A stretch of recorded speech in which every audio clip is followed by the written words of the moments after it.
हमारे पास जो क्वेश्चन है, इस क्वेश्चन में क्या है, हमारे पास कोई भी ट्राइंगल नहीं है। ठीक है, तो हम अपने रेफरेंस एंगल के लिए ट्राइंगल को यूज नहीं, हम इस फंक्शन को यूज करके अभी क्या करने वाले हैं, सॉल्यूशन करने वाले हैं। कैसे इसको सॉल्व कर सकते हैं, तो ध्यान दीजिएगा।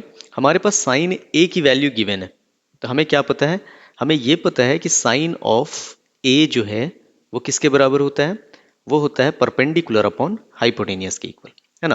तो कंपेयर कर दीजिए, साइन ऑफ ए क्या हो जाएगा, perpendicular upon hypotenuse, which can be written as what, 3/5। तो यहां से हम देख सकते हैं कि परपेंडिकुलर जो है वो कितना है हमारा 3, और हाइट जो है, हाइपोटेनियस जो है वो कितना है 5। तो अब हम क्या निकाल सकते हैं, बेस निकाल सकते हैं।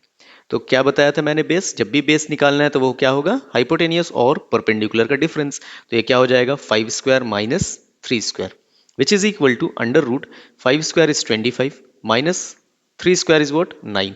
इसकी वैल्यू कितनी हो जाएगी, तो ये हो जाएगा 16। अब रूट 16 का वैल्यू कितना है हमारे पास 4। दैट मीन्स हमारा बेस का वैल्यू कितना आ गया 4।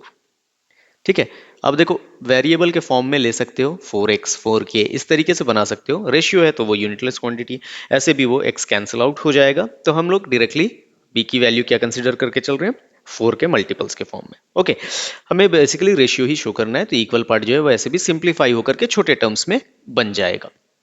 अब चलिए, tan a की वैल्यू हमें कैलकुलेट करनी है। तो अब क्या है, tan की वैल्यू कैसे निकलेगी, तो tan तो होता है क्या है, परपेंडिकुलर अपॉन बेस।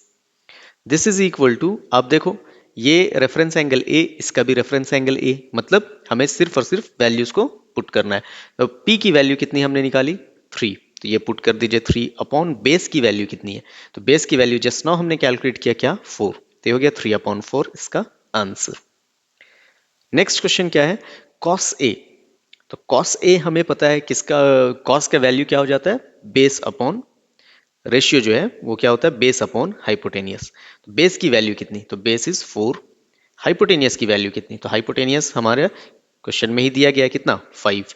तो दिस इज 4/5 कॉस ए की वैल्यू। ठीक है,